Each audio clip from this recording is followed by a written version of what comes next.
Halo, halo, suaranya kedengeran, Ben. Kedengeran. Oke.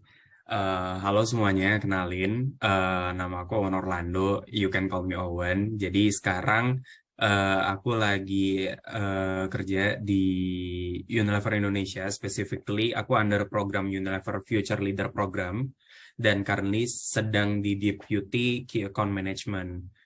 Salam kenal semuanya. Mantap, kawan. Oke, kawan. Nah, mungkin malam ini kita lebih mau ngobrol tentang, karena kawan juga di Unilever kan, menarik sebenarnya industri ini ya kok. Aku mungkin lebih mau tahu dulu kawan itu edukasi background itu seperti apa, dan juga di kuliahan itu, karena banyak nih pendengar-pendengar kita semuanya masih kuliah ya kok ya, tahun ketiga, tahun keempat, ada juga yang baru lulus. Nah, mereka juga pengen tahu sebenarnya kawan dulu nih majornya apa sih, dan education-nya itu background-nya itu apa. Ini boleh diceritain sedikit nih kawan.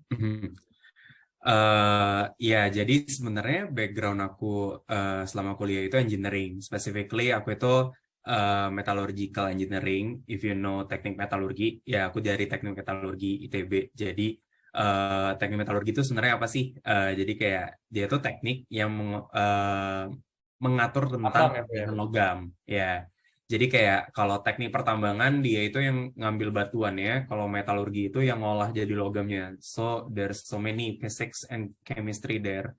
Jadi ya as Fendi said dan yang teman-teman lihat juga di banner. Jadi aku sebenarnya very much pretty turning over karir ya. Jadi kayak switching karir dari Beda banget engineering ya. benar-benar ke FMCG gitu. Benar-benar.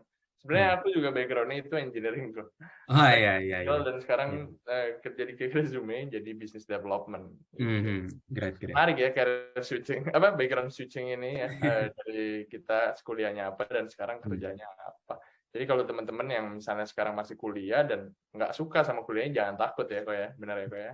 Nah, Iya. Iya. aku lihat juga nih di LinkedIn ko Owen, dan juga di CV ko Owen, aku sempat lihat-lihat dulu. Memang pas ko Owen masih di bangku kuliah, kawan suka ikut organisasi-organisasi ya kok ya. Nah, menurut kawan organisasi-organisasi itu ada perannya nggak untuk kawan ada di posisi sekarang? Dan juga kalau misalnya kita boleh tahu, kalau misalnya kawan nih, if you can turn back time, apa yang akan kawan lakukan di masa kuliah kok? Oke, jadi mungkin ini juga sekilas tentang aku masa kuliah juga ya. Jadi eh, aku tuh orang yang aktif di kuliah, terutama untuk sesuatu yang berkaitan dengan organisasi. Jadi I can say that karena aku punya 11 pengalaman sebagai stakeholder organisasi di kuliah, dan ya sebenarnya itu semua berawal dari staff ya.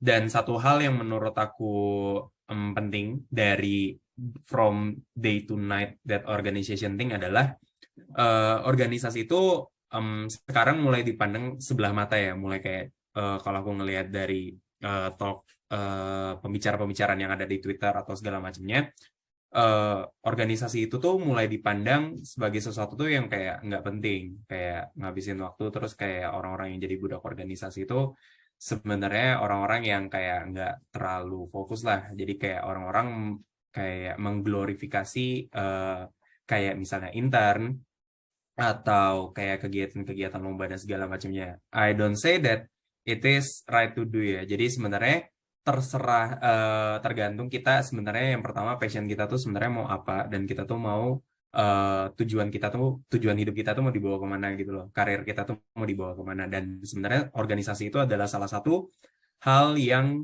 ngebawa aku bisa sampai ke titik saat ini. Karena di organisasi, saat aku organisasi dan di kuliah juga banyak organisasi itu, jadinya eh, aku memegang banyak tanggung jawab in terms of task, yang mana akhirnya membawa sekarang itu punya drive yang tinggi. Jadi itu juga salah satu hal yang di endorse oleh line manager aku. And to have drive is important, teman-teman. Jadi kayak kamu mungkin punya potensi, punya bakat, kamu pintar, tapi kayak kalau misalnya kamu nggak punya drive, kamu nggak punya capacity untuk doing so many things, ya you guys cannot contribute to the business. Jadi kayak itu salah satu hal yang penting sih menurut aku selama aku di organisasi-organisasi ya. But to Nah, be not, if I could turn back time, mungkin what could I do different adalah internnya, karena menurut aku internship itu penting, dan kebetulan aku di jurusan yang nggak terlalu banyak exposure tentang intern di bisnis. Jadi itu mungkin jadi salah satu catatan juga buat teman-teman. Jadi kayak memang kita harus aktif sendiri ya, kayak buat nyari intern-intern kayak gitu. Jadi Menarik. memang intern yang ya di jurusan aku wajib intern, tapi kayak internnya yang di kegiatan engineering doang. Nah, tapi back in business, jadi kayak menurut aku intern itu adalah salah satu cara untuk ngebuka mata terhadap dunia bisnis gitu ya, atau kayak new things, kalau misalnya mau penyesuaian juga di perusahaan baru atau new role kayak gitu. Ya, intern is one of the pathway, one of the gate you guys to ya change the role gitu. Nah, tapi selain itu juga sebenarnya hal-hal yang aku note juga, mungkin aku bakal lebih banyak lomba-lomba, karena mungkin kalau misalnya ada yang ya yang pernah lihat LinkedIn aku, mungkin ada beberapa lomba yang udah pernah aku ikutin. Dan itu semua berawal dari semester 6. Jadi kayak aku cuma ngelakuin itu, sayangnya aku merasa itu cuma terjadi dalam 3 semester. Hopefully aku bisa mulai lebih cepat lagi. Jadi kayak misalnya dari semester 1 aku udah bisa mulai buat starting my journey in competition.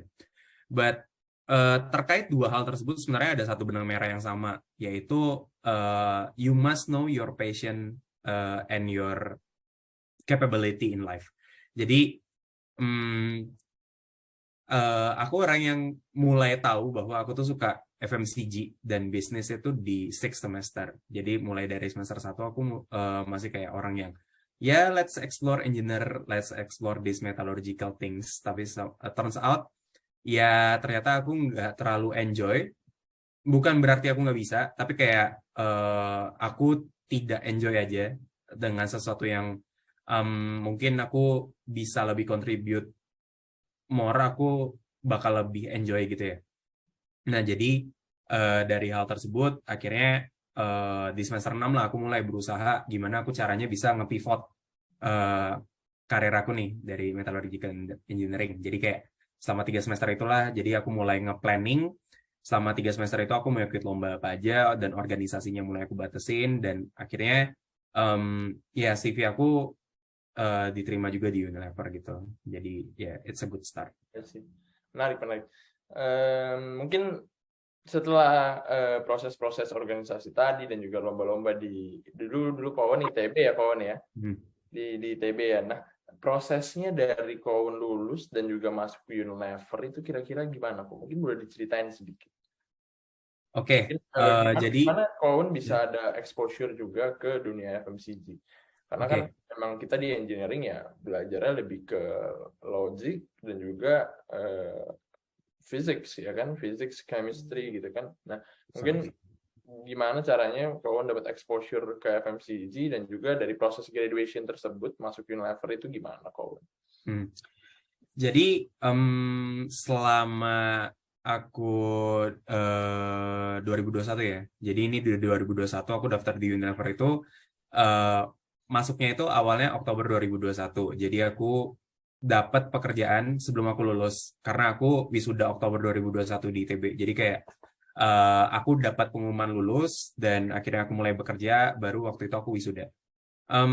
Kalau mau ditarik balik lagi sebenarnya dari apa sih yang aku lakuin dari setelah yang tadi aku ceritain tentang discovering my passion and then tahu bahwa di 6 semester aku mulai harus pivoting karir. Ya, jadi dari 6 semester itu aku udah mulai ikut beberapa lomba terkait dengan business case competition ya. Jadi itu salah satu juga cara mungkin kalau teman-teman kayak mungkin kayak kesulitan buat dapat exposure buat intern. You guys can try business case, karena business case itu salah satu cara buat mengekspos bisnis world gitu ya, how do business operates. Jadi aku sempat ada lomba di bank, sempat di Mandiri, ada juga sempat lomba di telekomunikasi, ada sempat lomba di yang di Pertamina, dan ada juga beberapa lomba yang terkait dengan industri besi. dan industri yang Banyak lain. ya Tapi lumbanya. ada juga beberapa yang memang FMCG. Jadi kayak beberapa lomba yang memang khusus barang-barangnya itu yang fast moving yang kayak gitu-gitu. Turns Oke. out ya itu yang akhirnya aku ngediscover nih selama aku lomba. Oh ternyata bisnisnya kayak gini nih. Aku bisa benar-benar dekat sama konsumen dan benar-benar consumer insight is what I translated into my solutions. Benar. And that's what I did. Terus selama aku di lomba tersebut dan akhirnya tahu aku FMCG dan akhirnya ya waktu daftar kerja aku daftarnya ke FMCG. Aku ini beberapa perusahaan yang aku daftar. Jadi aku daftar di Unilever. Aku daftar Unilever tuh di bulan Maret. Jadi it's a quite kick off ya. Karena sebenarnya di tengah-tengah juga aku lagi skripsi. Jadi mungkin you guys kalau misalnya ada yang punya yang udah lagi skripsi, I think you have some spare time to also searching for your career. Jadi kayak kick off career gitu udah mulai coba-coba daftar. Salah satu learning dari teman-teman aku juga, teman-teman aku itu mulai mencari kerja setelah mereka wisuda. Jadi mungkin kalau dari aku ya mungkin aku juga sedikit beruntung karena aku salah satu yang dapat pekerjaan sebelum lulus gitu ya. Tapi akhirnya bisa dapat that short lead time aja. Jadi kayak habis kuliah udah langsung kerja gitu. Oke, kawan. Ya. Oke, siap. Mungkin bagi teman-teman juga penasaran nih, kalau misalnya kita dari background yang berbeda dengan industri yang mau kita kerja, gimana cara mereka bisa, pasti prosesnya kan harusnya bagusin LinkedIn ya kan, bagusin LinkedIn dulu, terus buat CV yang bagus nih, buat biar HR-nya tuh lihat kita stand out gitu loh. Nah, sebenarnya aku penasaran Kawan, gimana Kawan dulu bikin CV Kawan. Mungkin kita boleh lihat sedikit kali ya CV-nya Kawan, karena aku juga relate kok, soalnya aku juga dari background yang berbeda dan sekarang kerjanya juga ya nggak ada hubungannya sebenarnya. Sebenarnya mungkin kalau misalnya kita bisa simpulkan dari background engineering kita adalah gimana cara kita berpikir ya kok ya. Kita di background engineering itu kita dipaksa untuk berpikir dengan logis ya kok ya. Nah, mungkin aku tertarik sama CV-nya Kawan. Mungkin kita boleh bedah sedikit kali kok buat Boleh, CV. boleh. Oke, mungkin Kawan boleh share. Oke.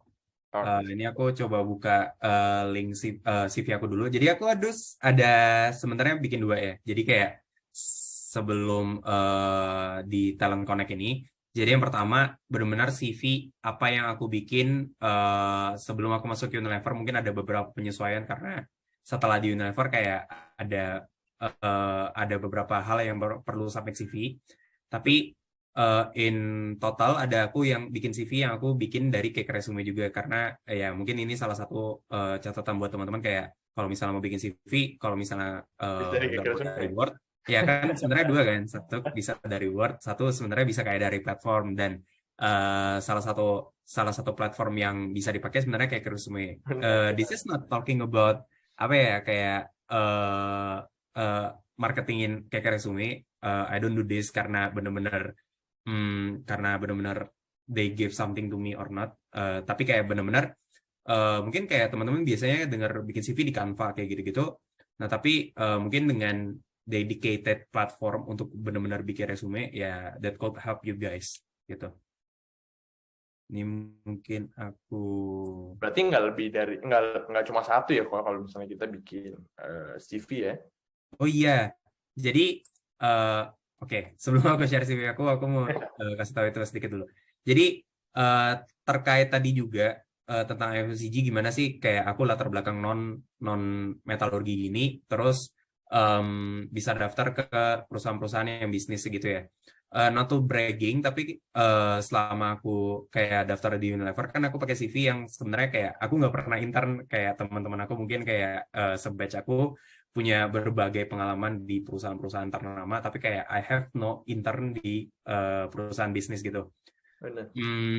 Which yang sebenarnya ya itu could be improved. Tapi kayak that's how you branding yourself in CV. Jadi HR itu cuma punya waktu kayak karena aku juga sempat lihat-lihat CV kayak orang yang mau intern di Unilever juga kan. Jadi kayak dari sekian ribu, waktu itu ada 18.000 pendaftar untuk Unilever. Banyak banget. Itu, ya, jadi lumayan banyak. 18.000. Ya.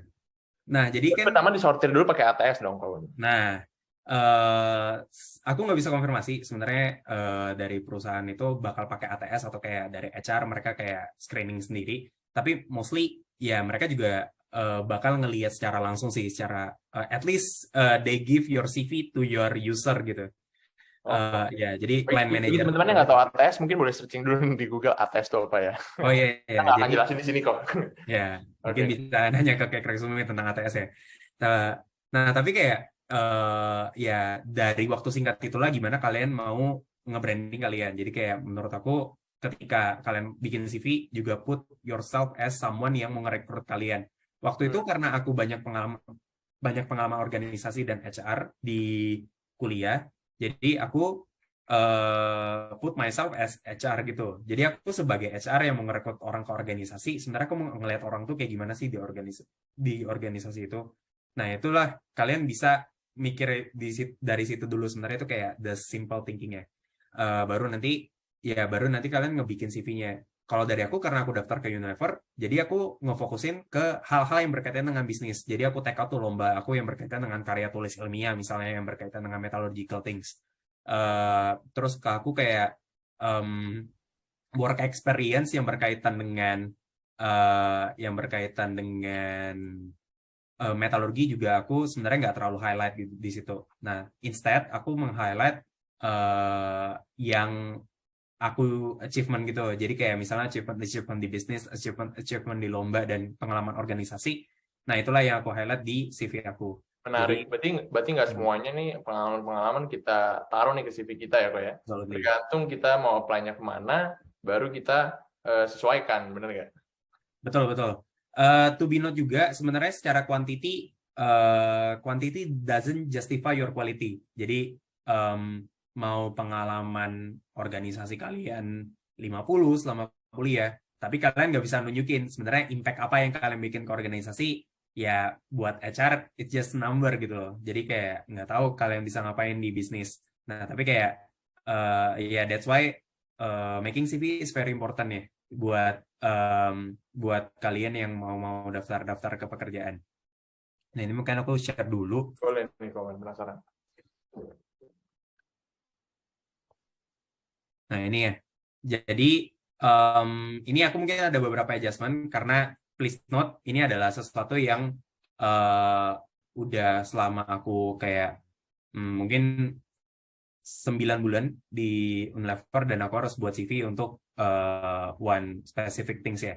Tapi I want you guys to look at the framework gitu. Jadi yang pertama aku nge-state my name. Ya, obviously you guys want your name to be noticed by the HR. Nah, baru di sini aku tulis juga kayak kalau misalnya mereka mau kepoin tentang LinkedIn aku, bisa kayak ke LinkedIn aku. Terus I put that summary. Jadi that summary inilah yang bikin the first glance of your CV kan. Nah, jadi waktu itu aku putnya adalah aku orang yang pengen creating impact. Jadi aku put my life purpose there. Kenapa? Karena Unilever itu perusahaan yang purposeful. Jadi they really look at your life purpose. Regardless your life purpose is really your life purpose or not.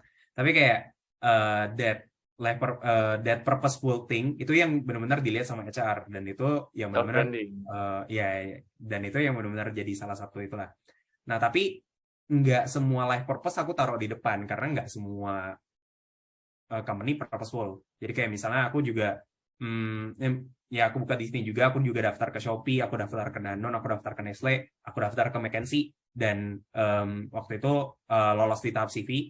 Nah, tapi semuanya berbeda buat setiap CV. Tapi aku sayangnya nggak bisa buka setiap CV-nya karena itu di laptop lama, jadi terlalu banyak juga kok.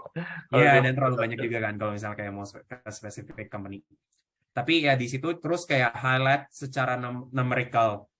Jadi kayak di sini aku highlight juga kalau aku tuh punya 11 pengalaman sebagai college student gitu ya. Jadi kayak aku punya 11 pengalaman, 11 achievement, Aku punya 11 achievement sebagai college students, which ya kalau misalnya HR ngelihat, wah ini orang punya 11 ya 11 achievement nih, kayak ya perlu dilihat juga sih sebenarnya achievementnya apa aja, tapi kayak that's how you highlight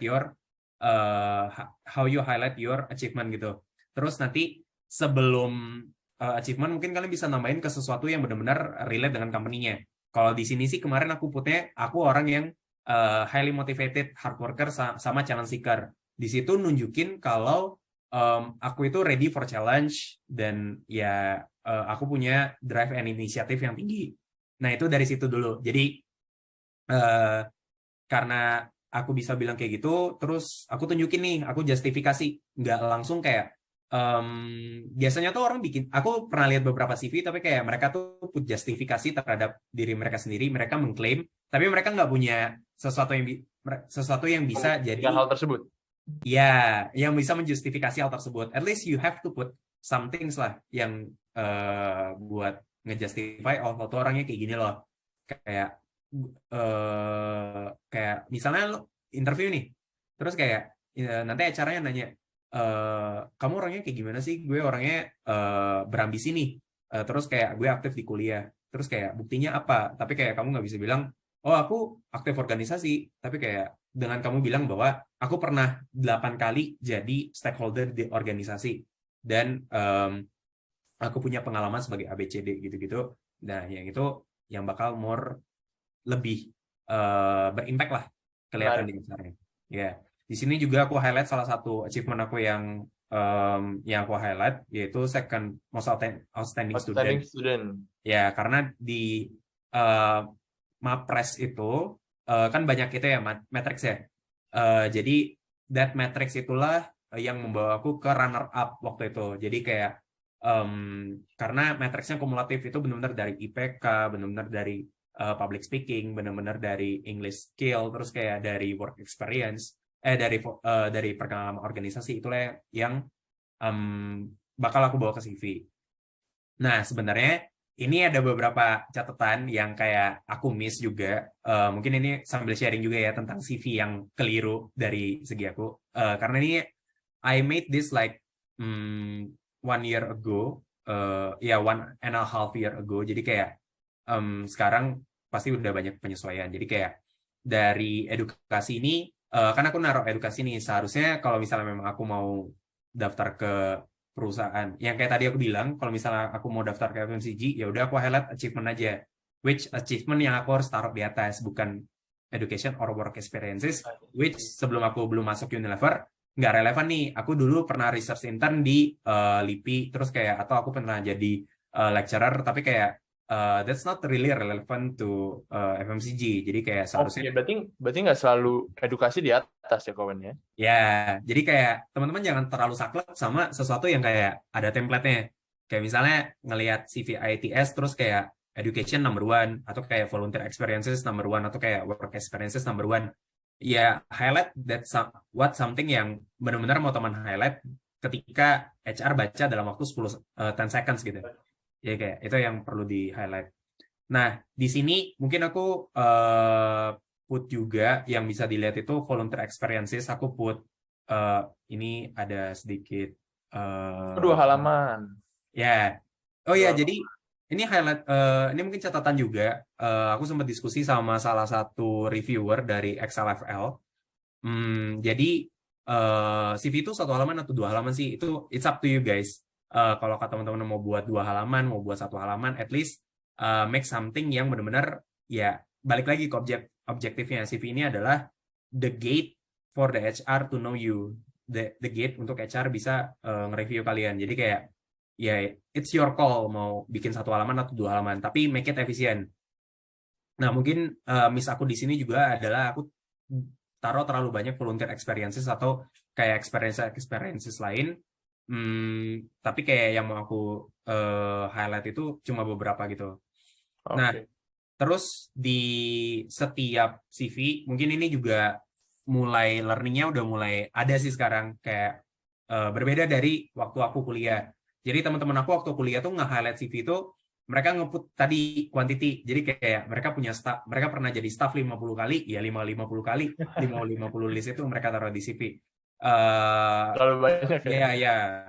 Menurut aku itu keliru sih. Jadi kayak HR itu nggak tahu kalian tuh ngapain aja di organisasi.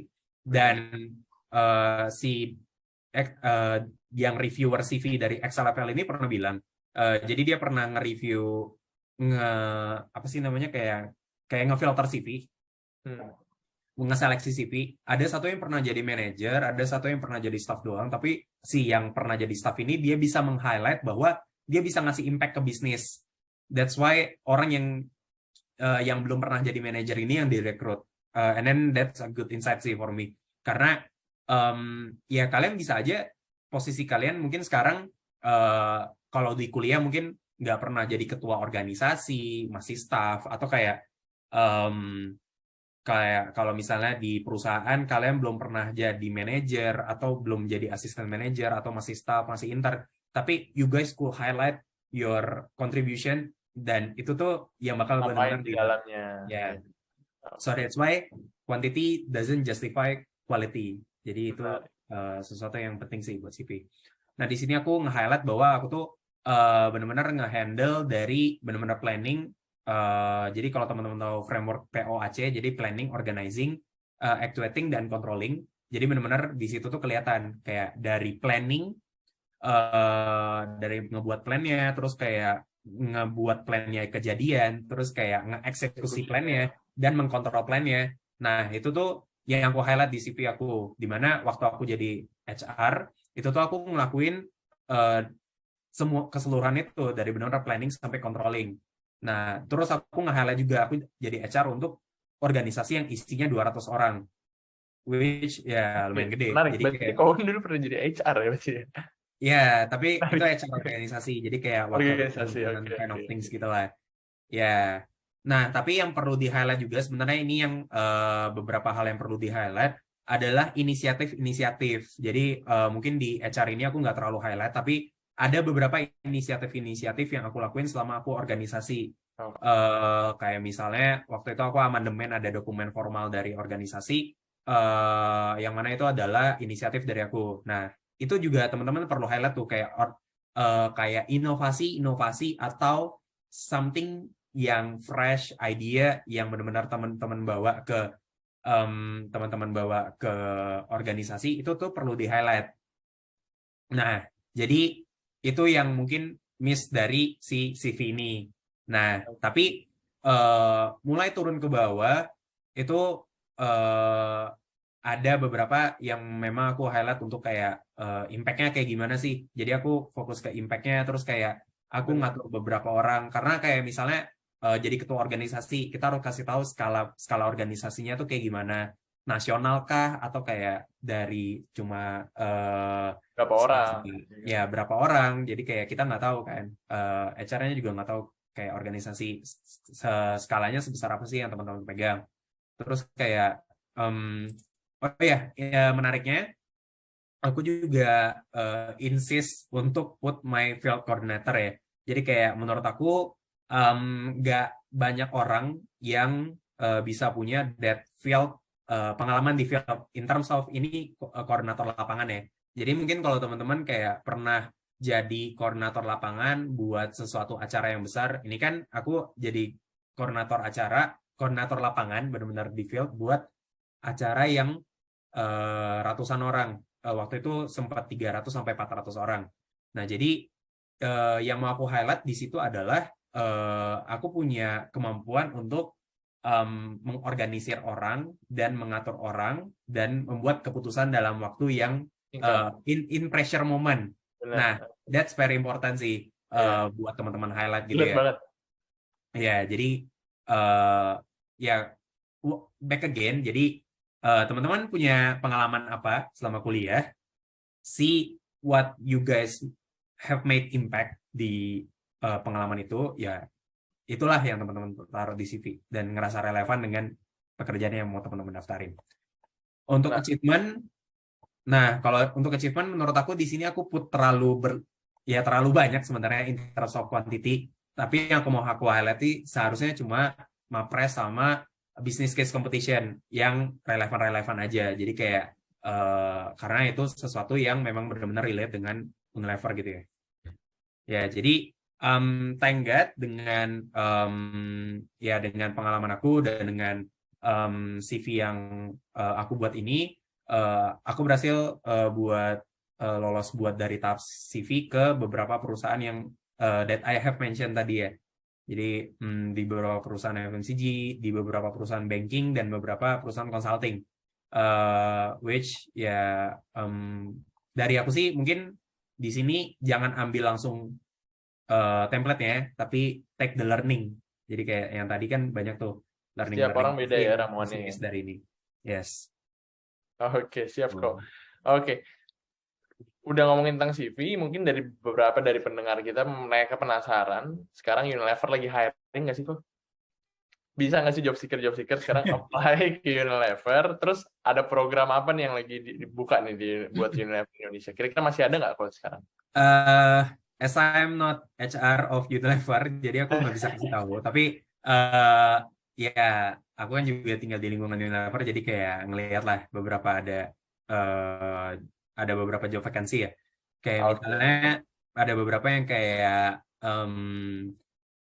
kemarin itu ada buat asisten brand manager, tapi ada juga kayak beberapa professional hire lainnya di Instagram. Teman-teman bisa cek di @kami.unilever. Nah, jadi di situ biasanya sih kalau misalnya ada hiring tuh di sana. Nah, tapi yang menurut aku bisa teman-teman lakuin juga, kayak kalau kayak mau masuk ke Unilever gitu, bisa cek ke HR yang berkaitan dengan perusahaannya. Jadi itu juga yang aku lakuin waktu aku masih jadi job seeker ya. Jadi aku nyari-nyari buat kayak CV-CV gitu, aku kayak pekerjaan-pekerjaan gitu, aku juga nyari di LinkedIn, kayak aku nge-follow HR yang memang kayak mereka recruiting gitu. Nah, jadi dari situlah nanti mereka kayak buka job vacancy gitu misalnya, atau kayak misalnya aku tahu info-info tentang lagi ada vacancy di mana. Di LinkedIn ya, bisa dicari. Oke, sekarang kita tadi udah ngobrolin background-nya Kowen dan juga CV-nya Kowen, semuanya tentang Kowen. Sekarang aku mungkin lebih mau ngobrolin tentang industrinya kok. Ini daging-dagingnya semuanya di sini nih ya. Nah, FMCG kok. Kenapa FMCG kok? Oke, jadi FMCG itu kan fast moving consumer goods ya. Iya, apa sih kok Jadi FMCG itu buat teman-teman yang nggak tahu? Buat teman-teman, jadi FMCG itu fast moving consumer goods. Jadi something yang barangnya fast moving. As its name, jadi dia itu fast moving in terms of apa? In terms of distribusi dan in terms of supply chain juga. Jadi kayak barang-barangnya itu ya barang-barang yang perputarannya secara cepat, which barang-barang yang kita pakai sehari-hari. Contohnya snack, ya contohnya sampo, terus sabun mandi, bahkan sampai es krim. Nah, itu juga sebenarnya barang-barang makanan berarti ya. Karena kita pakai setiap hari.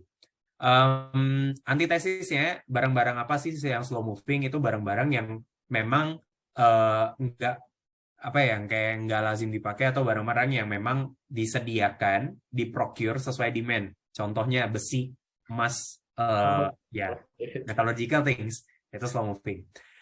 Tapi kenapa akhirnya aku memilih business development dan aku memilih FMCG? Tadi di bisnis aku udah jelasin di awal ya kenapa aku akhirnya ngambil business development dan kenapa FMCG. Jadi as I said, FMCG itu kan barang-barangnya tuh cepet perputarannya tuh cepet ya, which juga ngikutin juga perkembangan dari konsumen itu lagi arahnya kemana sih. Dan I very like to really immerse to consumer. Jadi benar-benar tahu consumer tuh, highlightnya tuh aku tuh pakai sabunnya tuh kayak gini loh. Aku kayak nggak pakai sabun batang, aku pakainya sabun cair gitu. Atau misalnya aku nggak makan, behavior. Atau aku makan es krim tuh nggak dijilat tapi digigit. Nah, kayak gitu kan sesuatu yang menarik ya, kayak I am more like untuk hal-hal yang kayak gitu sih. Oke, kalau misalnya FMCG itu adalah yang kita konsumsi sehari-hari, berarti FMCG is very important for humanity, right?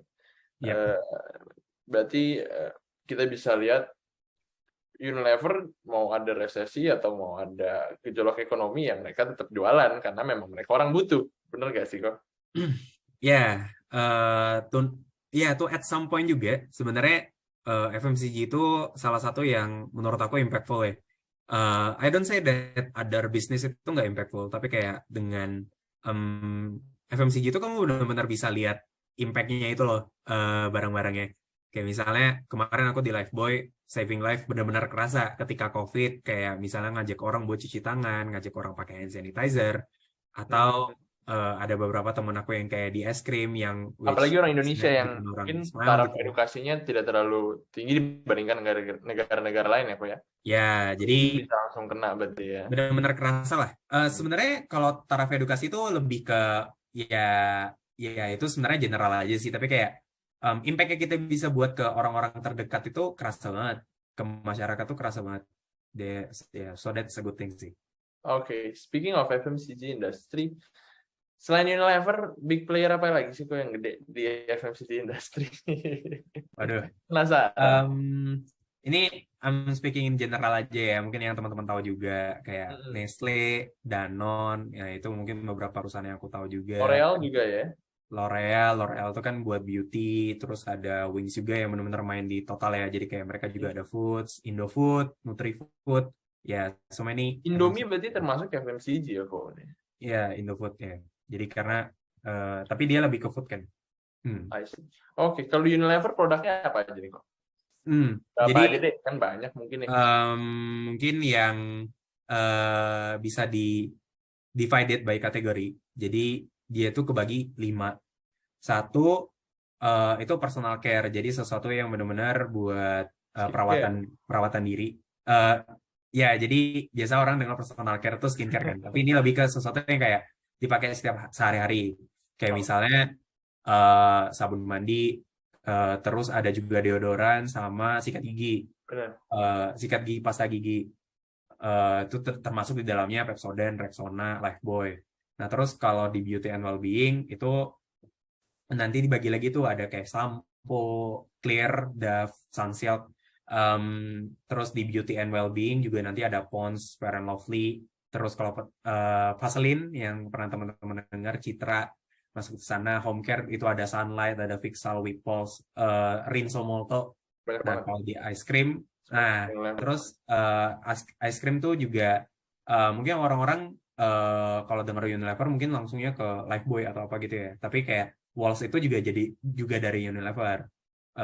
Dan di dalamnya tuh ada kayak Cornetto, Pedal Pop Banyak gitu. banget berarti ya produknya. Ya, one thing juga yang kenapa interesting di Unilever karena menurut aku learningnya tuh nggak akan pernah habis. Karena kategorinya tuh sebanyak itu. Benar-benar learning di setiap kategori itu berbeda. Mau kamu dari kayak misalnya personal care nih, dari satu brand aja, misalnya aku dari Lifebuoy terus nanti tiba-tiba pindah ke Lux. Itu langsung berbeda. Target marketnya juga beda. Tapi Jenis itu sama-sama sabunnya Unilever juga ya, Pak beda. ya? Iya, sama-sama Unilever kayak Lifebuoy sama Lux kan. Lux Oke, juga dari jadi Unilever, sabun Lux. lumayan menarik ya. Jadi saat let's say kategorinya sabun, mereka punya banyak brand. Ya, Dimana ketika orang ganti brand, lingkupnya tetapnya masih sama Unilever gitu ya. mhm. Sebenarnya masih sama-sama aja kerja di Unilever, tapi kayak bakal belajar hal baru kan, karena Benar. project di setiap brand juga berbeda. Jadi Oke, kayak ya that's a good thing, karena oke, sebagai manusia kamu akan selalu belajar kan. Ya, oke, oke. Oke, talking about Unilever ya, boleh share sedikit gak Kak Owen? Penasaran gimana caranya dengan begitu banyak brand yang Unilever punya, mereka bisa sampai dari pabrik ke Indomaret atau oh, Alfamaret atau Alfamidi ya kan. Nah, itu kan ya. banyak banget sih kok apa dari brand-brandnya beda-beda dan juga apakah si Unilever langsung kasih aja ke Indomaret apa memang sampai akhir sampai user experience-nya pun masih dikawal tuh sama Unilever kawan Hmm. gimana? Ya, Unilever itu bakal ngelihat dari end-to-end proses ya. To be note buat supply chain, ya jadi benar-benar dari barang yang dibikin di pabrik. Kita punya 2 pabrik, satu di Cikarang, satu lagi di Rungkut. Dua Terus aja nanti kok ya berarti ya. ya Oh, yang so far sih 2 ya. Mungkin tapi ada beberapa juga kayak misalnya produk-produk yang memang diimpor, misalnya let's say impor dari Thailand gitu. Nah, jadi oke. itu ada juga. Tapi kayak intinya adalah produk-produk itu diprocure terlebih dahulu kayak dibikin. If you guys wanna know more about supply chain ya bisa kontak ke karyawan-karyawan Unilever yang memang fokus di supply chain. Oke. Ya, tapi setelah dari supply chain kan barangnya dipindahin ke gudang tuh. Nah, baru dari situlah tugas customer development and marketing nih, gimana caranya buat bikin barang ini bisa nyampe ke konsumen. Nah, Mm-mm. jadi intinya kalau teman-teman pernah dengar, marketing itu lebih ke create the pull, jadi create the demand creation. Nah, kalau customer development itu lebih ke push atau demand capture. Nah, jadi kalau marketingnya, jadi kayak kita bikin campaign yang ningkatin awareness tentang brand, ningkatin consideration, ningkatin conversion. Nah, baru nanti disitulah, oh, orang-orang tuh tahu loh, ada brand namanya Lifebuoy, jualan sabun, terus kayak belinya di mana? Belinya di Indomaret. Nah, gimana sih barangnya bisa sampai Indomaret? Nah, itu orang-orang customer development tuh yang ngatur. Kayak barang-barang yang harus ada di Indomaret tuh kayak misalnya produk-produknya yang pouch aja, atau yang pump, atau yang botol.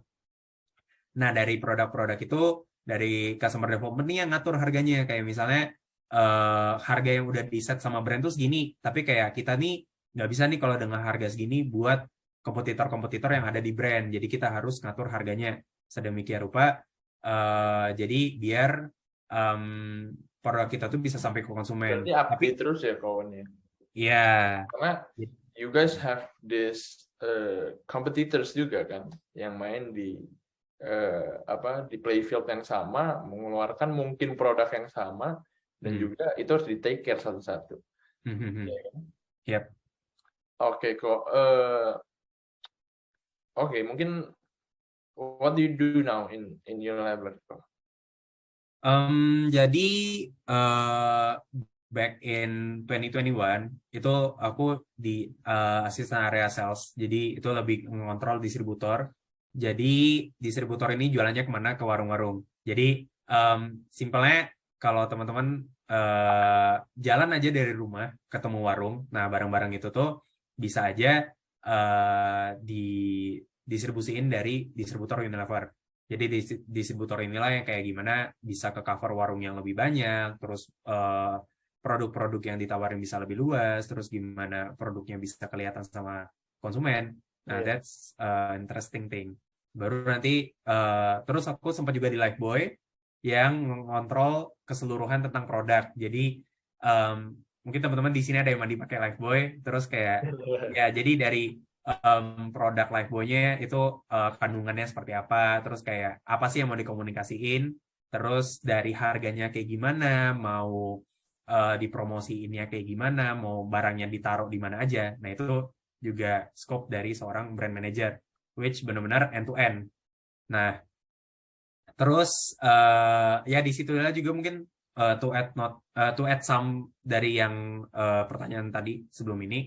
Ya jadi benar-benar barang itu setelah dibeli konsumen nggak langsung dilepas aja, tapi kayak kita ngelihat oh barang ini konsumer tuh persifnya seperti apa sih? Mereka pakainya kayak gimana? Terus kayak penjualannya kayak gimana? Nah, kayak gitu. Nah, baru penjualannya kayak gimana? Nah, itulah yang dilihat sama customer development. Oh, jualan di e-commerce nih misalnya. Ya, e-commerce tuh jualannya lagi growing nih, kayak gitu-gitu. Nah, itu yang em, jadi sesuatu yang diurusin sama di e-commerce, which yang aku pegang sekarang. Jadi aku sekarang jadi lagi di key account management untuk e-commerce. Karena di e-commerce ini kan salah satu stream yang baru ya buat jualan. Jadi nggak cuma dari minimarket aja, nggak cuma dari warung-warung aja, tapi teman-teman sekarang juga udah bisa beli barang-barang groceries itulah Oke, dari ya dari e-commerce, dari kayak Shopee kayak gitu-gitu. Nah, segala macamnya. sebut merek aja kalau nggak apa-apa di sini. Ya. Bukan. Tokopedia juga boleh ya berarti ya. Di e-commerce lah ya. Ya, Di pokoknya e-commerce yang terdekat yang benar-benar teman-teman pakai sehari-hari. Jadi di situ.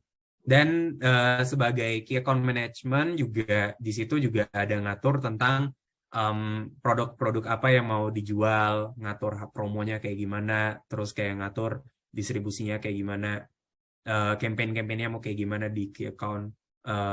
Ya, jadi ya so far luas banget ya em, berarti ya. ya selama selama aku di Unilever dan FMCG itu sesuai dengan objektif aku masuk ke Unilever, which aku pengen belajar tentang hal-hal yang baru, dan it's been a journey of learning di Unilever.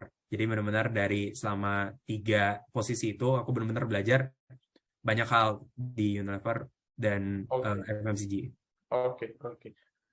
Kalau dari yang tadi aku dengar-dengar dari kawan ngobrol, berarti di dalam sana ada a mix of sales, marketing, and also the brand, dan juga how you develop the customer, right? Mungkin boleh kita bahas satu-satu nih kok. Sales. How important? Like, kan dulu kawan juga sales manager di Lampung ya, Pak ya? Ya, jadi aku di bagian area sales manager di Lampung. Oke, what did you do di sana?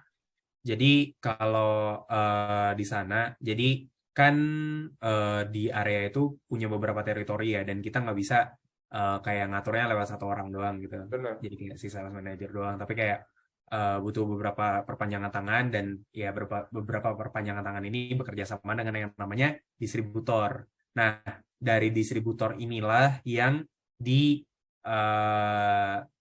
dibenerin nih kayak ways of working mereka, gimana cara mereka kerja, mereka juga punya salesman, gimana cara kita mendidik salesman itu supaya si salesman ini bisa menawarkan produk-produk yang memang lengkap dari Unilever, karena kan produk di Unilever tuh banyak banget ya, ada Banyak. sekitar ratusan gitu. Jadi terus kayak dari situ, terus dari distributor ini mengcover toko-toko berapa banyak sih jumlahnya. Nah, itu juga dilakuin sesuatu biar toko yang di cover sama Unilever lebih banyak. Dan Unilever juga merhatiin tuh pajangan. Jadi kalau teman-teman ke warung, ini insight yang baru juga waktu aku kerja. Jadi kayak warung itu kan kayak ada pajangan gitu kan, kayak misalnya rencengan, Ya. saset gitu. Nah, itu tuh sebenarnya juga orang Unilever yang kayak ngatur, kayak oh, pajangan tuh harus kayak gini gitu. Harus urutannya kayak gini. Sampai ke Hmm. sananya juga diatur ini ya. Ya, dan promo-promo. Jadi kayak kita punya promo potongan harga segini-gini. Nah, itu kan bisa aja dari head office udah ngatur nih potongan harga sekian, tapi kayak Komunikasinya nggak sampai. ya, atau kayak nggak cocok nih ternyata buat konsumen, buat si tuan toko yang bakal beli produk kita. Oh, kita harus mikirin activation apa lagi yang bisa dilakuin di sales manager. Ya, pokoknya di distributor itulah buat tuan-tuan toko. Oke. Ada satu lagi yang aku tertarik adalah brand. How important do you think?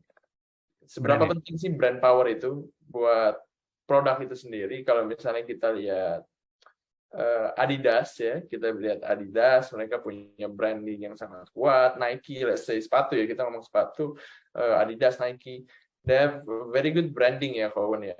Sebenarnya kalau misalnya kita bandingkan dengan sepatu-sepatu lokal juga sebenarnya nggak kalah kualitasnya gitu kan.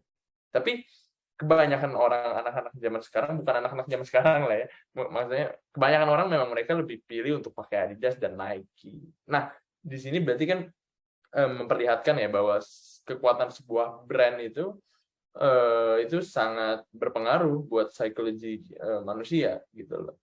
Instead of people pakai iPhone, instead of people pakai let's say Oppo atau Vivo, tapi mereka lebih pilih pakai iPhone gitu kan, ya kan? Ya mungkin beberapa dari itu ada experience yang lebih bagus gitu kan. Nah, tapi ini menunjukkan sebuah permainan psikologi dari kekuatan brand itu. Menurut Kowen gimana, Kowen? Dari pandangan Kowen sendiri about brand power.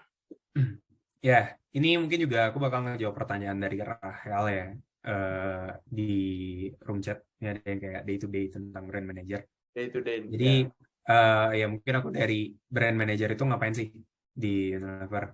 Jadi di brand team itu benar-benar ngerjain sesuatu yang dari planning sampai produk itu kan nyampe ke konsumen. Jadi yang as I said tadi, dari price itu kita atur harganya kayak gimana, terus dari produk kita formulasinya kayak gimana, apakah kita produk winning. Nah, kita itu harus cek dulu, harus ada tesnya.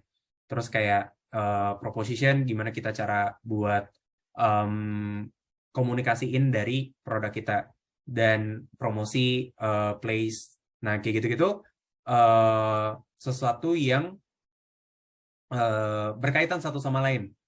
Pertama dari produk, kalau misalnya teman-teman punya kayak punya strategi marketing yang bagus, tapi produknya tuh nggak winning, produknya tuh biasa aja, ya nggak bagus juga. Jadi kayak perlu bikin produk yang bagus.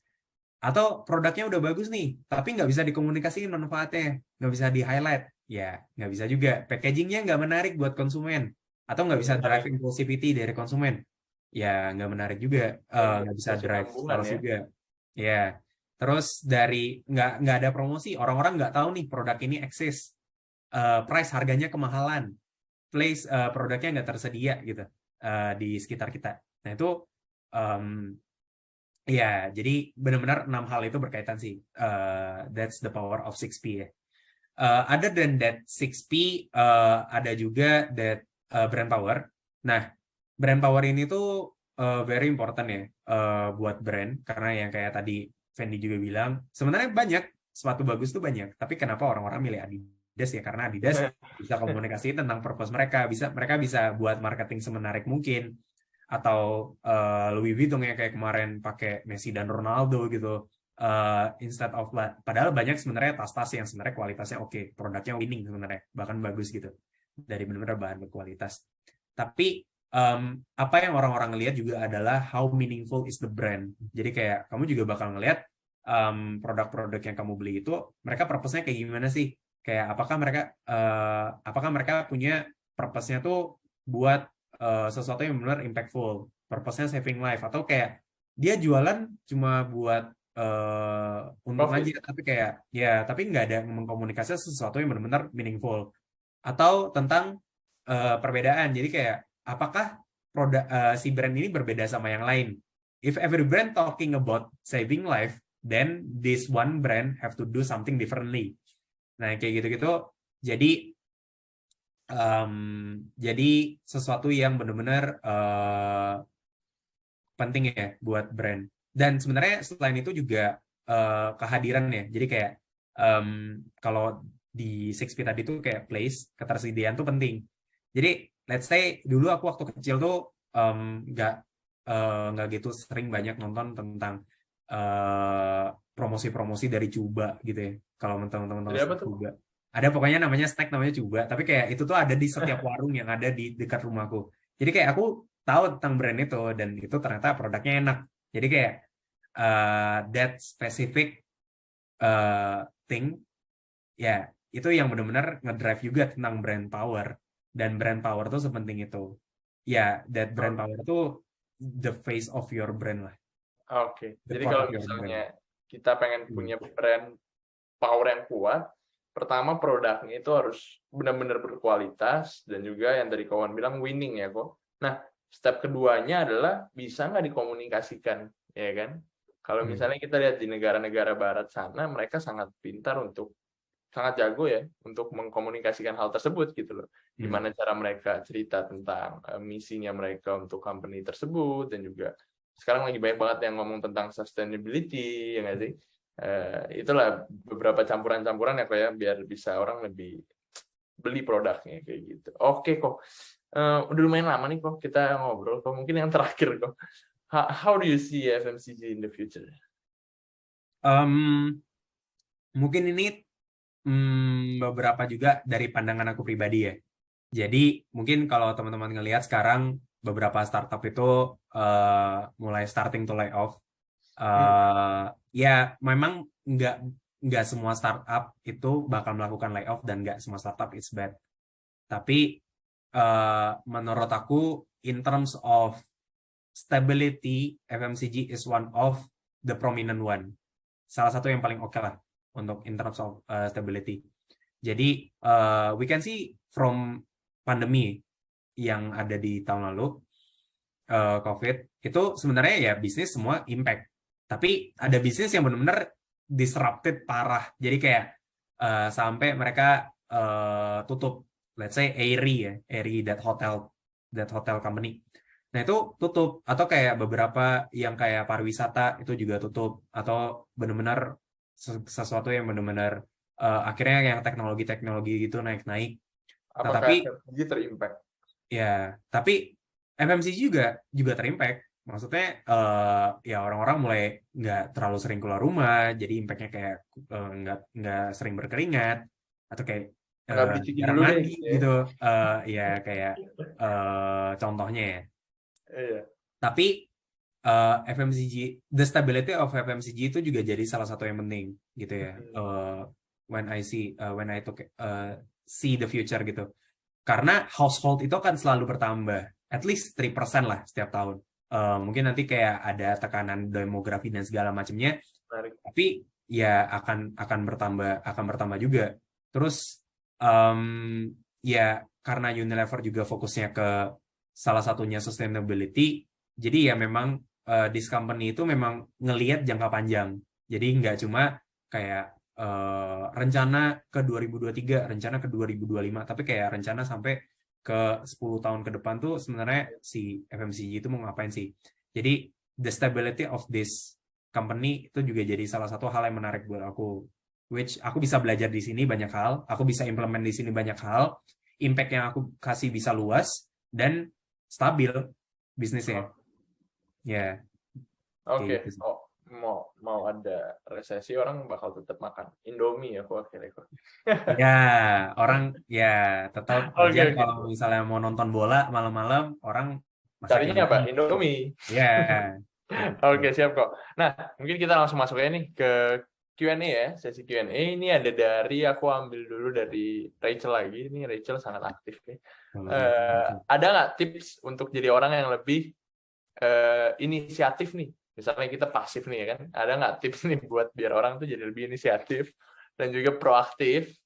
Eh, Sering tahu kalau inisiatif itu penting, tapi nggak ada ide harus buat apa gitu loh. Oke, yang pertama tuh sebenarnya dari buat orang yang bisa berinisiatif dan proaktif itu ya. Jadi orang-orang kayak eh gue tuh pengen ngasih ide gitu buat dunia, tapi idenya apa ya? Terus stuck-kan. Tapi orang-orang itu harus mulai ngelihat dari that passion for high performance ya. Jadi dan gimana kita bisa identify masalah spotting issues. Jadi sering kali itu kita pengen berinisiatif, tapi kita nggak tahu masalah apa sih yang sebenarnya kita pengen selesain. Jadi ya bisa ngeliat dari situ dulu. Sebenarnya kita how could we immerse into the business? Kita benar-benar ngerasain empathy sebagai konsumen juga. Jadi kayak benar-benar ngerasain cara orang pakai deodoran kayak gimana, cara orang cuci piring kayak gimana. Oh, terus ngerasain nih sebenarnya ada pain point di era A gitu misalnya. Kayak misalnya orang-orang, oh ternyata orang-orang nggak pakai deodoran karena dia udah biasa nggak pakai deodoran biasa aja dan nggak ada, mereka ngerasa kayak nyaman-nyaman aja gitu nggak pakai deodoran. Nah kayak gitu-gitu atau ya dan hal-hal lainnya. Nah dari situlah baru kayak kita bisa tahu sebenarnya isu apa sih yang mau kita lakuin buat bisnis. Nah baru dari inisiatif itu kita at least kita tahu masalahnya dulu, baru nanti kita bisa analisis masalahnya. Dari analisis masalahnya dan kita bisa nge-propose sesuatu masalah dari akar-akar masalah tersebut sebenarnya apa sih yang bisa kita lakuin.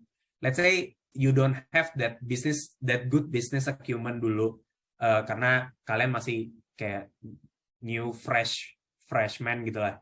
Nah, at least you have someone to talk. Kamu bisa diskusi dengan orang-orang yang lebih tua. Find your mentor. Kamu bisa diskusi sama mentor kamu.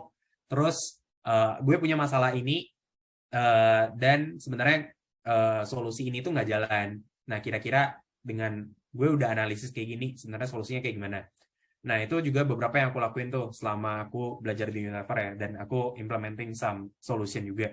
Jadi kayak, at least you have that drive, you have that want to do something. Dan itu penting, karena nggak semua orang kayak, waduh, ada masalah nih, kayak dibiarin aja. Itu sebenarnya banyak di bisnis-bisnis ya. Oke, kawan, siap. Thank you. Ada satu lagi dari Andrew W. Kak, kalau boleh tanya, untuk brand dari seperti Walls, Cornetto, Dove, itu brand-brand tersebut tuh di-acquire sama Unilever atau memang Unilever itu memang buat dari awal gitu loh? Atau mungkin juga boleh tambahan dari aku, ada nggak sih brand-brand yang memang di-acquire oleh Unilever, atau memang semuanya itu start from scratch semuanya? Ada beberapa brand yang memang benar-benar start dari scratch. If I'm not mistaken, Lifebuoy itu dari 1920. Nah, jadi Lifebuoy, benar-benar ya, jadi pokoknya 19 early lama of banget ya. 20th century ya. Jadi benar-benar tua.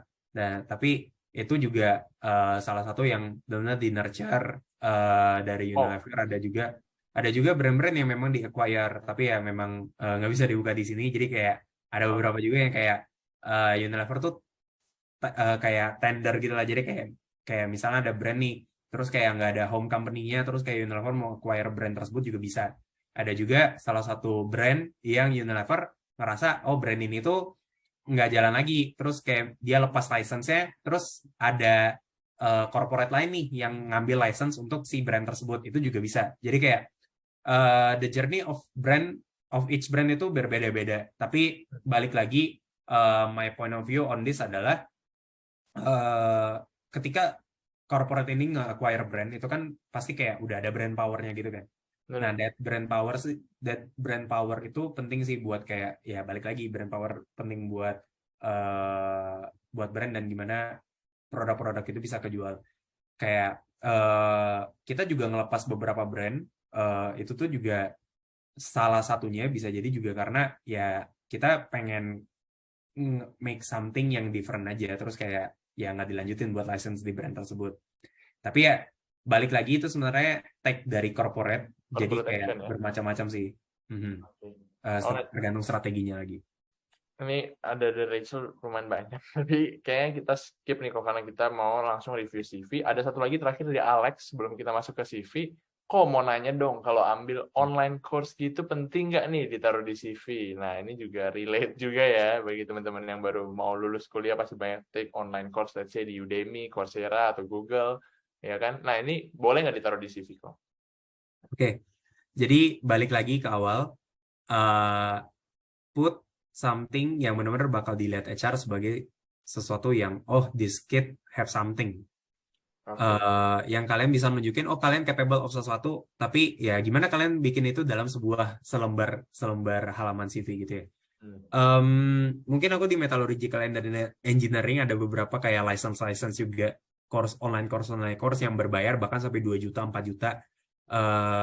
Let's say salah satunya waktu itu tuh kayak misalnya nge-identify tentang struktur dari besi, benar-benar mikroskop dari besi yang kayak gitu-gitu, itu kan pakai software kayak gitu. Nah, itu sebenarnya license-nya berbayar dan ya penting buat put itu, tapi ya benar-benar ketika teman-teman mau daftar ke perusahaan-perusahaan yang berkaitan dengan manufaktur besi kayak gitu ya.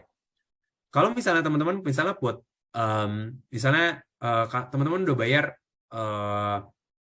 license gitu 10 juta buat license online course buat sesuatu misalnya masak, tapi teman-teman daftarnya ya ke FMCG, atau misalnya teman-teman daftarnya, oh kalau masak sama FMCG mungkin karena ada foods-nya mungkin masih relate. Kayak misalnya daftarnya ke besi gitu, atau misalnya daftarnya ke engineering, coding, tapi teman-teman punya sertifikat masak, jadi kayak itu kan sebenarnya nggak related.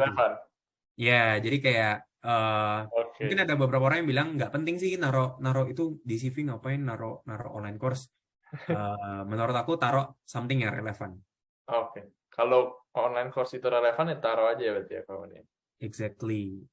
Oke. Kita udah sampai ke penghujung acara nih kok. Mungkin kita mau review dulu CV-nya dan kita bakal kasih lihat nih siapa yang kepilih nih kok. Mungkin kawan boleh langsung share screen aja kok. Nanti mungkin orangnya boleh kita, kalau pengen ya kita panggil dan boleh langsung ngobrol nih sama kawan. Karena kan dari yang tadi kawan bilang kan, CV itu juga pas kawan mau review pasti kawan harus tahu dulu nih dia mau apply-nya ke bagian bidang yang mana, ya nggak sih kok? Oke. Ini sebelumnya I hope that ini sebelum aku share screen ya, ini ada beberapa yang udah dikirim sama dari tim Cake Resume, terus kayak mereka udah ngeseleksi 2 CV, and I hope when you guys sending the CV itu berarti teman-teman udah setuju buat di share di sini ya. Benar. Ya, jadi fully nggak ada masalah, dan Ya, oke. Oke, Erika Patricia. Ya, dan yang ini yang pertama nih. Jadi ini very interesting ya. Thank you dari Erika Patricia. Ini mungkin aku review dulu yang pertama. Jadi eh insight-insight yang aku dapat yang pertama foto ya, tentang foto. Jadi ada dua. Satu ya balik lagi teman-teman mau di CV-nya tuh mau dilihat kayak gimana sih. Tapi insight-insight yang aku dapat adalah eh ya foto itu bisa misleading. Jadi kayak saran dari salah satu reviewer CV dari XLFL itu eh, foto itu nggak usah ditaruh. Jadi kayak itu tuh bakal memunculkan apa ya kayak ambiguity gitulah. Jadi kayak bakal ada tendensi untuk subjektif. Karena sebenarnya eh, yang berpenampilan seperti apapun kalian ya bisa aja relevan, bisa aja enggak gitu kan ke teman-teman mau daftar ke perusahaan apa gitu. Kecuali memang daftarnya ke sesuatu yang butuh penampilan gitu ya. Misalnya teman-teman pengen daftar ke agency modeling atau kayak pengen daftar ke artisting kayak gitu. Nah, itu juga jadi salah satu highlight. Ini juga buat nambahin ke desain dari CV ya. Jadi kayak kalau misalnya kayak nggak perlu bikin desain yang kayak ini sebenarnya desainnya clean, tapi kayak aku sempat lihat kayak desainnya warna-warni segala macam, warnanya nabrak-nabrak. Tapi dia daftarnya nggak ke sesuatu yang artis, Oke. graphic designer gitu lah. Nah, kalau misalnya teman-teman pengen daftar ke graphic designer, nah itu kan bakal butuh banget yang kayak, oh kalian gimana grafik-grafik gitu kan. Kalau misalnya teman-teman bisa kayak ngeimplementasiin seninya ke dalam CV, terus kayak mainin ke psikologi eh, orang ngelihat eh, CV-nya kayak gimana, warna-warnanya, ya itu bakal bagus banget buat graphic designer. But this is good in terms of design, karena desainnya clean. Um, Terus yang kedua, untuk kolom ya, jadi kan ada dua kolom nih, kiri sama kanan. Eh, aku nggak suggest buat naruh dua kolom, karena dari aku sendiri, jadi orang-orang tuh bakal bingung gitu. Dia bakal baca dulu yang habis, baru nanti dia bakal ke atas lagi buat baca yang sebelah kanannya. Karena psikologis orang dia tuh bakal ngelihat sesuatu tuh dari kiri ke kanan, gitu kan. Kayak kita ngebaca kayak Erika itu kan jadi dari Erika gitu. Nah, jadi uh,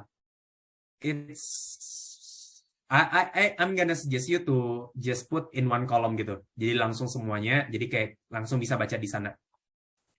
Nah, di sini juga karena seharusnya yang di highlight itu kan yang benar-benar mau about me kan yang diliatin. Nah, tapi about me-nya nih di kanan nih. Jadi kalau aku secara psikologis atau aku secara orang, aku bakal ngeliat ke kiri dulu dan aku bakal ngeliat ke contact me dulu. Kayak gitu. Nah, terus setelah itu ini contact me ke bawah-bawahnya. Ini mungkin kayak tentang contact me juga ya.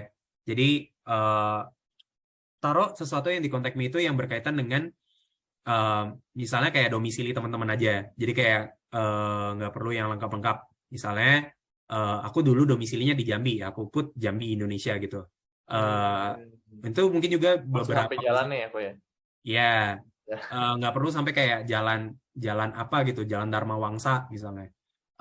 Atau kayak di Oke. gedung apa, di perumahan apa itu nggak perlu. Karena tujuannya adalah beberapa company itu pengen ngelihat teman-teman tuh siap ditempatkan di mana aja. Kalau misalnya iya, eh, nanti itu bakal ditaruh di mana gitu. Misalnya di Palembang gitu ya, deket dari Jambi. Nanti juga jadi salah satu konsiderasi. Nah, tapi buat email dan nomor telepon LinkedIn itu very good karena itu kan mungkin kalau misalnya kayak user gitu ya pengen ngelihat teman-teman lebih dalam, ya biasanya mereka juga bisa kepoin LinkedIn, mereka bisa kepoin mungkin Instagram juga personal branding. So I'm gonna talk about this generally. Ya, very good untuk put di sana, untuk put your contact ya. Tapi mungkin nanti kalau kita sempat bisa ngelihat salah satu contoh CV yang ada bisa naruh kontaknya. Ini aku mungkin contohin yang kayak, oh, pokoknya kalau tadi teman-teman lihat yang kayak aku bikin gitu, jadi aku kayak bikin cuma dalam satu baris. Jadi kayak owen@gmail.com, terus kayak nomor HP aku berapa, sama kayak LinkedIn aku apa. Jadi langsung di situ aja, karena orang-orang bakal ngelihatnya lebih ringkas gitu aja sih. Nah, terus buat masuk ke edukasi, di sini aku saranin buat teman-teman tuh nggak naruh SMA. Ini juga input dari si reviewer yang aku tahu ya, buat CV. Kenapa? Karena em, ya balik lagi kan, dari edukasi ini sebenarnya insight apa sih yang aku bisa lihat dari Erika? Oh, Erika nih jurusan bisnis administrasi di NTU. Nah, eh which NTU itu kan sekolah yang prestigious juga ya. Nah, itu it's a good thing. Tapi mau Erika backgroundnya dari natural science ataupun dari sosial ekonomi, itu sebenarnya nggak ada masalah. Karena malah di sini aku bakal ngeliatnya Erika dari natural science kok ke business administration nih di kuliah. Jadi kayak sebenarnya nggak relevan gitu. Ya. Nah, jadi better di education itu kalian udah put that kalian majornya dari mana, terus mungkin teman-teman mau taruh GPA juga. Tapi menurut aku pribadi GPA itu nggak terlalu penting, tapi pentingnya buat that administration thing aja. Tapi yang perlu di highlight adalah selama kuliah teman-teman tuh ngapain aja, kayak misalnya ini in terms of achievement achievement di kuliah ya. Jadi kayak misalnya berhasil top 3 GPA gitu di satu angkatan. Nah, itu kan benar-benar pencapaian yang nggak semua orang bisa dapat gitu kan. Itu nunjukin bahwa teman-teman tuh punya resilient di sana, punya punya punya that capability lah buat bisa nyampe that top 3 GPA kayak Oke. gitu. Nah, aku juga lihat nih kok beberapa typo nih kok. Sebenarnya typo itu benar-benar ngaruh atau enggak sih kok? Hmm. Nah, typo tuh ya ngaruh nggak ngaruh sebenarnya orang-orang juga bakal tahu lah ya. Kayak misalnya contohnya High eh, school, high school. oh iya, high school tuh. Nah, sebenarnya orang juga bakal tahu high school gitu pakai H kan. Tapi Heeh. yang di sini yang bisa dilihat tuh sebenarnya pentingnya tuh lebih ke ketelitian. Jadi kayak oh ini kayak kurang hanya nih. Jadi take away dari HR itu bisa berbeda-beda. Jadi ya better sebelum teman-teman bikin CV dan dikirim ya dicek dulu sih, kayak run through dulu kayak CV-nya kayak gimana. Nah, em, selesai dari edukasi masuk ke language skill. Di sini buat language, I really appreciate Erika karena punya banyak ini ya, banyak kemampuan skill dari Indonesia, Inggris sama Mandarin. Tapi to quantify your skill, kayak misalnya Indonesia nih, Indonesia aku 100%, Inggris aku bintang 5, Chinese aku bintang 3. Nah, itu tuh nggak ada sesuatu benar-benar parameter yang bisa ngeliatin the language skill. Instead of that, mungkin teman-teman bisa misalnya mau bilang aku proficient nih di Inggris, oke, bisa liatin IELTS aku 8 gitu. Atau TOEFL aku 102 gitu. Nah, itu benar-benar ngeliatin, oh ini Ada udah buktinya. ada angka yang benar-benar certified, sorry, benar ada angka yang certified dan bisa dipertanggungjawabkan. Instead of let's say Indonesianya 100%, tapi kayak sebenarnya kan apa yang bisa membuat teman-teman benar-benar punya skill yang 100% banget gitu. Nah, itu jadi salah satu hal yang perlu di-highlight ya dari language. Nah, terus oh ya, di bawah nama Erika naro business administration department. Nah, ini buat teman-teman mungkin yang kayak masih kerja atau kuliah, ya for me itu better put sesuatu yang langsung about me aja. Soalnya kalau misalnya kayak business approach department ini at first glance, karena aku ngeliatnya kan dari atas, Erika ini udah kerja sebagai business administration department kah atau kayak gimana? Itu kan bisa misleading karena biasanya HR itu bakal ngelihat what your title, terus di bawahnya itu adalah title kalian sekarang. Kayak misalnya aku eh, deputy key account management. Nah, itu kan title aku sekarang. Nah, jadi itu yang aku bisa taruh di CV kayak gitu. Nah, terus buat about me, about me ini aku saranin buat teman-teman putnya sebagai orang ketiga. Jadi kayak bukan seseorang yang berbicara terhadap diri sendiri, tapi jadi aku pengen ngebaca atau HR bakal ngebaca CV ini sebagai CV ini mengenalkan seseorang, mengenalkan tentang orang ketiga gitu. Jadi kayak instead of I am, you should put she is gitu. Ya, jadi kayak about her atau misalnya summary nanti ini I am a overseas student from Indonesia. I'm passionate about my work, fast learning, and will always be my strength ya. I work with the team to provide imaginative solution for our customers with a creative problem to solve. Nah, sebenarnya di sini Erika itu udah good thing buat nge-put summary-nya, tapi yang what could be improved itu dari yang tadi reason to believe-nya. Jadi kayak misalnya work with the team to provide imaginative solution for customers. Terus kayak apa sih yang bisa diliatin? Oh, ternyata ada solusi atau kayak spesifik highlight yang bisa ngeliatin dari konsumen. Misalnya teman-teman kerja di organisasi nih, terus nanti ada kepuasan dari produk yang teman-teman bikin buat konsumen, kayak misalnya buat anggota organisasi, misalnya kayak project yang teman-teman bikin tuh skala kepuasannya 3/5, nah itu bisa di highlight. Jadi kayak ada that reason to believe-nya. Nah jadi itu yang bisa di highlight sama Erika juga. Terus buat experience di sini Erika put part-time student di Office International of Affairs, terus di LC sama Indonesian Student Association, which very good buat experiences-nya. Di sini yang bisa di-improve sama Erika itu dari impact-nya ya.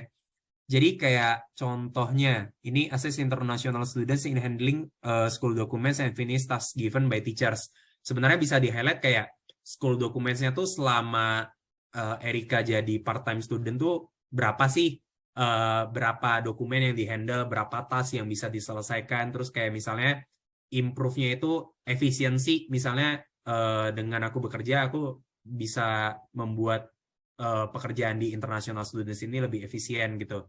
Efisiennya kayak berapa persen kayak gitu misalnya kalau teman-teman bisa itu. Terus kayak ini ada English tutor juga yang good juga karena buat ngajar orang kan nggak gampang ya. Terus kayak ini ada ngajar buat junior high school sama elementary buat Inggris. Di sini bisa Erika taruh once again buat quantity. Jadi kayak high school students-nya tuh berapa sih, elementary-nya tuh berapa. Terus kalau misalnya kita kayak ngajarin seseorang, kita tuh bisa highlight juga dia itu achievement-nya apa. Contoh, dulu aku pernah jadi guru les kimia waktu aku kuliah, dan orang-orang yang aku ajarin itu berhasil masuk ke PTN gitu, atau masuk ke top 3 university di Indonesia. Nah itu jadi salah satu sesuatu yang bisa aku highlight. Nah buat di CV. Terus dari ya responsible buat sosial media, ini sebenarnya kalau buat media itu matriksnya bakal banyak banget. Kayak misalnya teman-teman bisa highlight viewer yang teman-teman taruh berapa, likes-nya berapa, komennya berapa, engagement-nya berapa video. Nah jadi mungkin sekarang banyak Gen Z yang jadi sosial media spesialis gitu ya. Kayak nge-handle admin. Itu bisa jadi sesuatu yang benar-benar kelihatan sama HR. Kalau teman-teman highlight sebenarnya selama jadi CV reviewer tuh teman-teman tuh selama jadi yang handle sosial media itu tuh account berapa post sih yang di-post, likes-nya berapa, terus kayak engagement-nya berapa, improvement-nya berapa kayak gitu. Nah, terus masuk ke skills. Nah, ini balik lagi.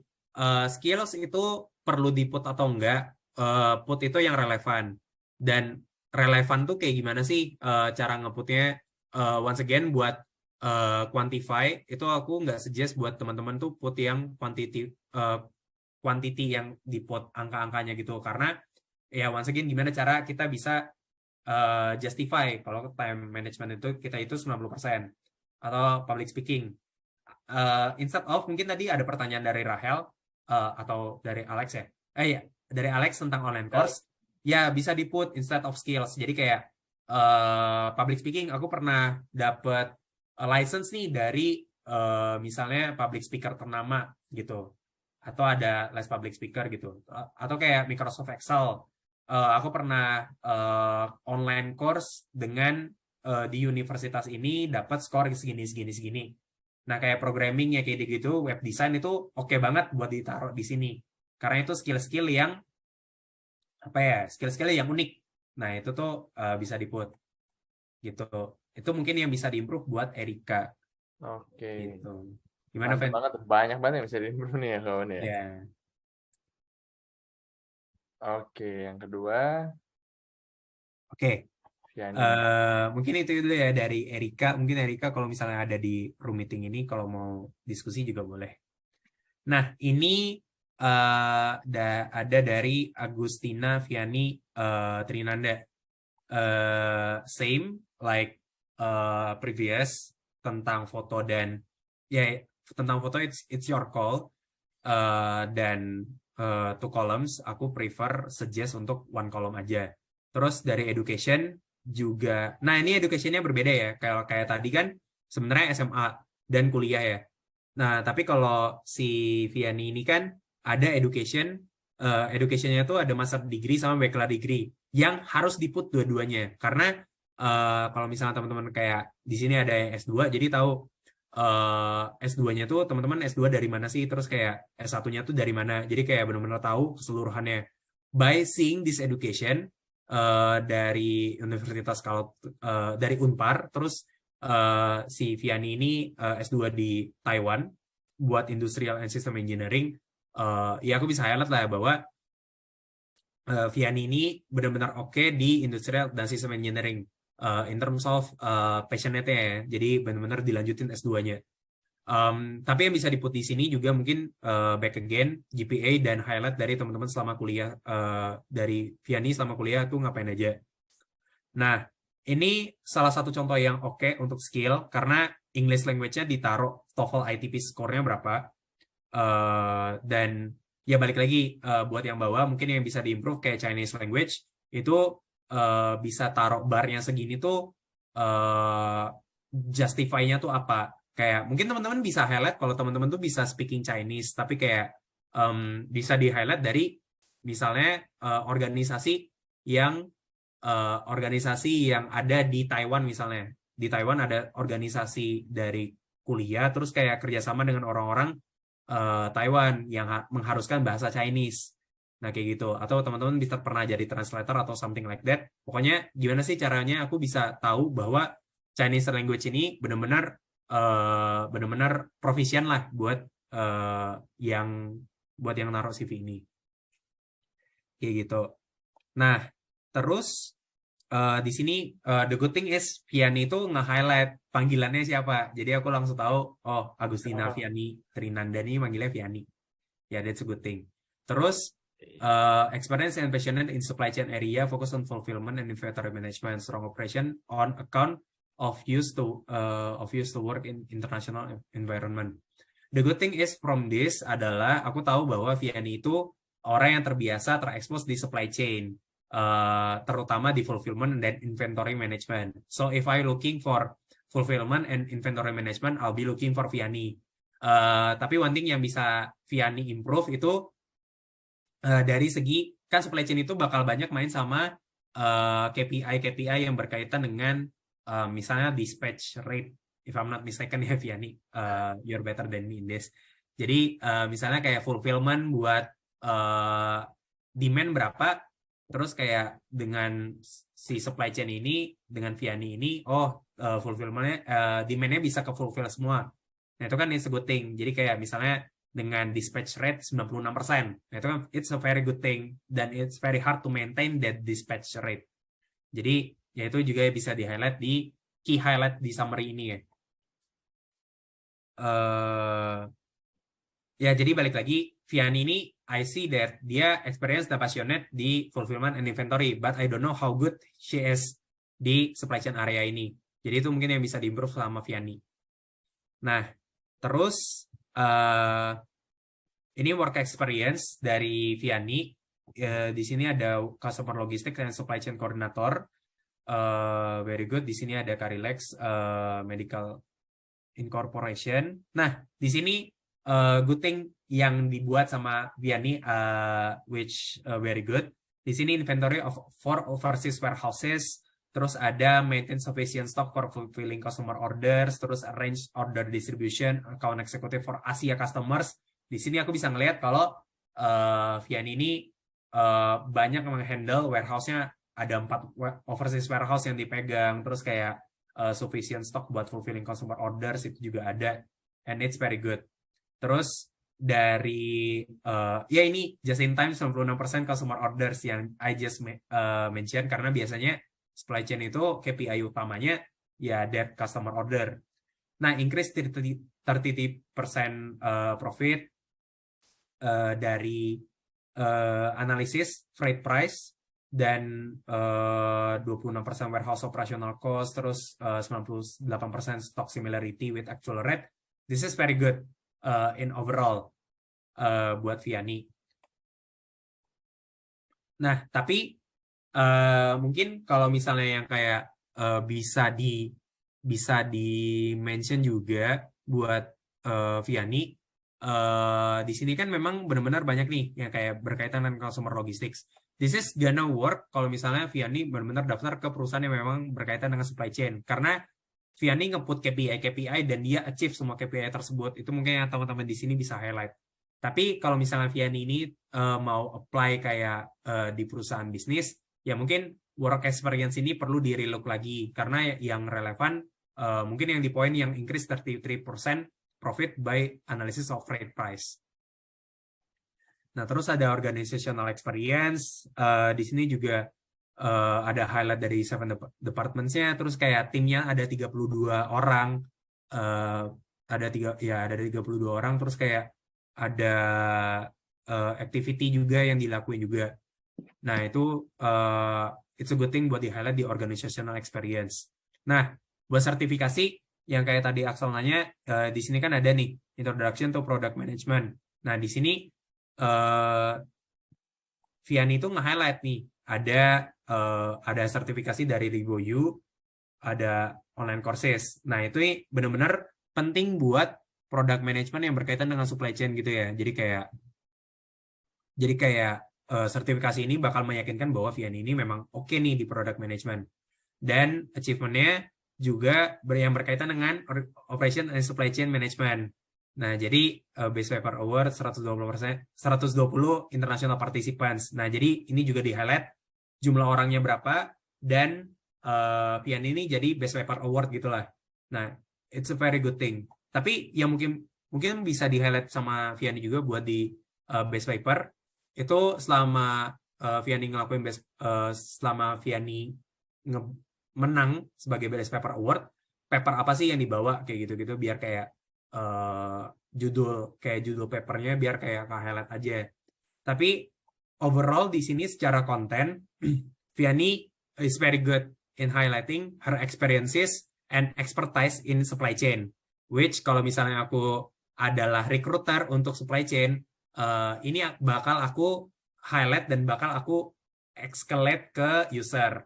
Nah, tapi once again, format is important. Jadi di sini aku having some time untuk ngebaca bahwa work experience-nya ini cukup banyak nih, dan organizational experience, while itu tuh ada di kanan. Yang mana aku harus ngebaca di kiri dulu, baru nanti aku lompat ke kanan kan. Jadi better for you guys to make it very concise in one column, and then ya bikin lebih concise aja biar lebih ke highlight gitu experience-nya. Gitu. Oke, mantep banget nih Kowen, bener-bener detail ya dari atas sampai bawah. Habis dengerin Kowen jadi pengen lihat CV sendiri dan dan diatur ulang semuanya. Nah, mungkin juga boleh di-reviewin juga nih sama Kowen ya. Oke, Kowen, thank you banget Kowen buat hari ini. kita udah ngobrol banyak tentang FMCG industry, background dari Ko Owen, sampai kita akhirnya review CV dari teman-teman semua. Nah, mungkin kalau misalnya teman-teman masih ada yang pengen ngobrol sama Ko Owen atau pengen koneksi langsung sama Ko Owen, gimana nih kok caranya? Apakah melalui LinkedIn atau Instagram atau gimana kok? Oke, teman-teman bisa follow LinkedIn aku aja di Owen Orlando Sumakul, atau DM aku aja di Instagram. Aku ada di Owen Orlando _. Jadi di situ kalau misalnya kayak teman-teman mau kayak mau diskusi nih tentang CV, atau misalnya kayak mau diskusi tentang FMCG, I'm very open for any discussion. Jadi ya, so I'm just click away. Oke, thank you so much for your time, Kowen. Inilah dia Kowen dari Unilever. Oke, teman-teman semua, video ini sudah di-record dan kita bakal upload ke YouTube within 1 minggu. Mungkin minggu depan sudah akan ada di YouTube Cake Resume Indonesia. Jadi teman-teman stay tune aja. Kalau misalnya tadi ada yang ketinggalan, mungkin setengah atau mau di-share ke temannya, ini mungkin merasa ini bagus, bisa langsung ke YouTube Cake Resume, yaitu Cake Resume Indonesia. Nah, kita juga ada beberapa sosial media. Kalau teman-teman memang pengen kepoin Cake Resume itu apa, Instagram kita ada di cakeresume.id. Dan juga kalau misalnya teman-teman mau cari kerja di Indonesia, ada juga cakeresume.jobs. Dan kita juga punya TikTok, yaitu cakeresume.global. Oke, teman-teman semua, thank you untuk waktunya. Sampai jumpa di Talent Connect berikutnya di bulan Januari. Nah, di Januari ini bakal ada yang spesial karena awal tahun nih teman-teman, jadi akan ada sesuatu yang baru di Talent Connect. Oke, teman-teman, thank you semuanya. Oke, Thank you, kawan, for your thank time. you semuanya, thank you.